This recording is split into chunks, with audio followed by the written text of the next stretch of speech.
Dicen que el mundo se mueve por ideales, por la lucha entre el bien y el mal, o por la defensa de la democracia contra la tiranía. ¡Nos mienten! El mundo se mueve por una sola cosa. ¿Quién escribe las reglas del casino global? ¿Y quién se queda con la tajada más grande de la plusvalía? Lo que estás viendo hoy en las noticias, ese intercambio de fuego cruzado y esas explosiones que iluminan el cielo, no son un evento aislado ni una rabieta de dos líderes enojados. Es el clímax de una guerra económica y estratégica que lleva gestándose mucho antes de que tú o yo naciéramos. No te dejes engañar por los discursos inflamados sobre la libertad. Lo que está en juego aquí no es la salvación de un pueblo, sino la supervivencia de un sistema financiero que se niega a soltar el cuello de Oriente Medio. Para entender por qué hoy caen misiles, tenemos que diseccionar el cadáver de una relación que fue asesinada a sangre fría por intereses corporativos hace décadas. Todo este desastre comenzó cuando una nación decidió que sus recursos naturales le pertenecían a su gente y no a una junta de accionistas en Londres o Nueva York. En aquel entonces, un líder nacionalista tuvo la osadía de mirar a los ojos a las potencias imperiales y decirles que el banquete se había acabado.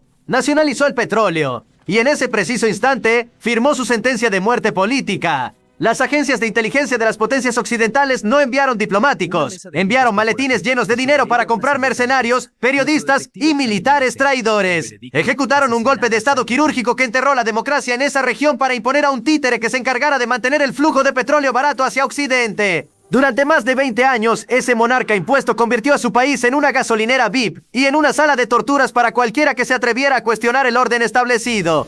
Esa es la raíz del resentimiento. No los odian por su libertad, los odian porque la libertad de unos se construyó sobre la opresión y el saqueo de otros. Pero el capital tiene un límite y la paciencia de los pueblos también. La olla de presión finalmente explotó en una revolución que cambió el mapa para siempre. No fue solo un movimiento religioso, fue una revuelta de clase masiva contra un sistema que extraía la riqueza del suelo y dejaba solo migajas y represión para las masas. Cuando la embajada fue asaltada y los diplomáticos tomados como rehenes durante más de un año, Washington no solo perdió un aliado estratégico, perdió su honor ante los ojos del mundo. Esa humillación retransmitida por televisión se convirtió en un trauma psicológico para la política exterior estadounidense.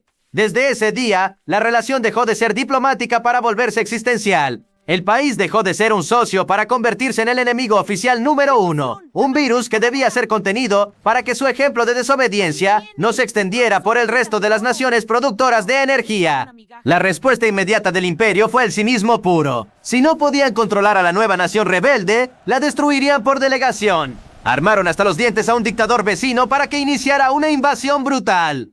Fue una de las guerras de desgaste más sangrientas del siglo pasado, donde las potencias occidentales suministraron inteligencia, armas químicas y miles de millones de dólares para que el vecino hiciera el trabajo sucio. Mientras los jóvenes morían en las trincheras, las empresas armamentísticas celebraban sus récords de ganancias. Cuando hoy escuchas a los portavoces oficiales hablar de derechos humanos, recuerda que esos mismos actores miraron hacia otro lado cuando el gas tóxico caía sobre los soldados iraníes. El conflicto nunca fue por la moral, fue por el control de la llave que abre el grifo del petróleo mundial. Entrando en el nuevo siglo, el guión se volvió todavía más sofisticado. La nueva palabra mágica fue el átomo. Nos vendieron la idea de que la mayor amenaza para la paz mundial era un programa nuclear en manos de hombres con turbantes. Pero analicemos la lógica económica detrás de este miedo. Lo que realmente aterra al sistema financiero global no es una ojiva nuclear, es la soberanía energética. Un país que controla su tecnología y sus recursos es un país que no necesita pedir permiso para comerciar. Por eso se inventaron las sanciones. Las sanciones no son una alternativa a la guerra, son una forma de guerra por otros medios. Es un asedio medieval moderno. No buscan castigar a los generales, buscan quebrar el espíritu de la población civil. Buscan que el pan sea impagable, que las medicinas no lleguen a los hospitales y que la moneda nacional se convierta en basura. Es una técnica de asfixia diseñada para forzar una rendición interna, un intento de provocar que el pueblo se levante contra su gobierno para que el imperio no tenga que enviar tropas. Hubo un breve momento de lucidez donde parecía que la diplomacia ganaba terreno. Se firmó un acuerdo internacional que limitaba el desarrollo tecnológico a cambio de un respiro económico. Y el país cumplió. Las agencias internacionales confirmaron que cada palabra del tratado se estaba respetando. Pero el complejo militar industrial estadounidense no puede vivir sin un enemigo que justifique sus presupuestos trillonarios. Así que, de la noche a la mañana, el gobierno de Washington rompió el acuerdo de manera unilateral. Demostraron que su firma no vale nada y que su única ley es la del más fuerte. Al reimponer las sanciones más severas de la historia, enviaron un mensaje claro a todo el planeta. Si no te arrodillas ante el dólar, te borraremos de la economía global. Esto nos lleva a los eventos que estamos presenciando hoy. El asesinato de sus líderes estratégicos en suelo extranjero no fue un acto de defensa, fue un acto de guerra sin declaración previa. Fue la ruptura total de las normas que sostienen la civilización. Lo que estamos viendo ahora, ese intercambio masivo de drones y misiles, es la respuesta inevitable de una nación que se sabe acorralada. Pero aquí está el giro que nadie te cuenta. Esta ya no es una pelea de dos. El país asediado ha entendido que el oeste no es un socio fiable y ha empezado a mirar hacia el este. Se han unido a nuevas alianzas económicas con potencias emergentes que no usan el dólar para comerciar. Ahora el petróleo fluye hacia los mercados asiáticos pagado en otras divisas. Y eso, amigo mío, es la verdadera amenaza existencial para el imperio. Si el dólar pierde su exclusividad en el mercado energético, el sistema económico de Estados Unidos, construido sobre una montaña de deuda infinita, se derrumba como un castillo de naipes. Por eso hoy caen bombas. Porque el sistema está desesperado. Estamos en un punto de no retorno donde la disuasión ha fallado y solo queda la fuerza bruta. La economía de la nación asediada está sufriendo un colapso acelerado. La inflación está por las nubes y las calles arden en protestas. Washington y sus aliados regionales creen que este es el momento de dar el golpe final, de eliminar las infraestructuras críticas y descabezar al régimen para recuperar el control total del tablero. Pero la historia nos enseña que cuando intentas humillar a una nación milenaria con fuego, lo único que consigues es endurecer su voluntad de resistencia. Mientras el mundo observa las pantallas esperando el siguiente ataque, lo que realmente deberías preguntarte es quién paga la cuenta de esta fiesta de sangre. No la pagan los que firman las órdenes de ataque desde sus oficinas refrigeradas en Washington o Tel Aviv. La paga el trabajador que ve cómo sus ahorros desaparecen, el soldado que es enviado a morir por intereses que no entiende y el ciudadano común que queda atrapado en una red de propaganda diseñada para que elija un bando en un juego donde él no es más que una pieza sacrificable. El tablero se ha roto, las reglas ya no existen y lo que estamos presenciando no es el inicio de una nueva era de libertad, sino el estertor agonizante de una hegemonía que está dispuesta a prenderle fuego al mundo entero antes de aceptar que ya no es el único dueño del casino. Imagina por un momento la magnitud de lo que estamos viviendo. Estamos viendo el despliegue naval más grande de las últimas décadas. Portaaviones que cuestan más que el presupuesto anual de varias naciones pequeñas, navegando hacia el Golfo con un solo objetivo: suprimir cualquier intento de soberanía.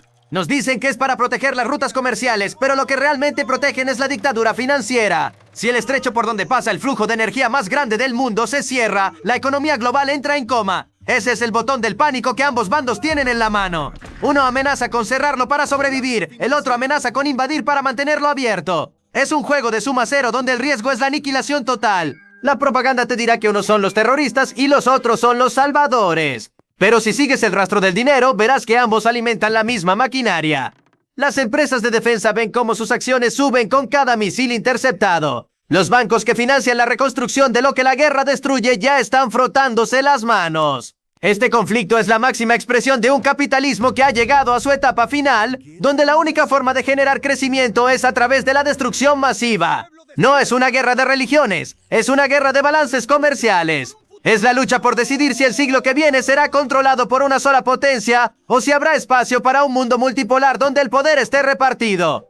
Estamos ante la guerra de los 12 días, una escalada que ha superado cualquier previsión. Ya no se trata de sabotajes en la sombra o de ataques informáticos a las centrifugadoras de uranio. Ahora es un combate directo de supremacía aérea y misiles balísticos que pueden recorrer miles de kilómetros en minutos. La administración de Washington ha concluido que la diplomacia es una pérdida de tiempo y ha pasado a la acción directa contra los centros neurálgicos del país rival. El objetivo es claro: dejar a la nación ciega y sorda, destruir sus radares, sus puertos y su capacidad de producir energía. Quieren regresarlos a la edad de piedra para que no puedan ser una amenaza para sus intereses regionales. Pero el rival no se queda de brazos cruzados. Han demostrado que su piel es cara.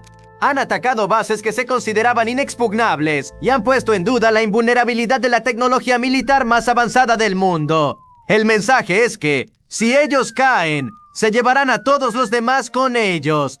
Es una estrategia de tierra quemada que busca que el costo de la invasión sea tan alto que la opinión pública de las potencias atacantes no pueda soportarlo. Mientras tanto, el ciudadano promedio en el terreno sufre el apagón total de Internet, la censura y la represión de un sistema que también se siente amenazado desde adentro. En este escenario de caos, las negociaciones son una farsa. Lo que se pide en las mesas de diálogo es, en la práctica, una rendición incondicional. Se les exige que entreguen su capacidad de defensa, que abandonen a sus aliados y que abran sus puertas a inspecciones que en realidad son misiones de espionaje disfrazadas de burocracia. Ninguna nación con un mínimo de orgullo aceptaría esas condiciones, y los que las proponen lo saben. No buscan un acuerdo, buscan una excusa para seguir atacando. Buscan el colapso total para luego entrar como los supuestos libertadores y repartirse el botín entre las grandes corporaciones de energía y construcción. El mundo está cambiando a una velocidad vertiginosa y lo que estamos viendo en Irán es solo el síntoma de una enfermedad global. El orden que se estableció después de las grandes guerras mundiales se está desmoronando.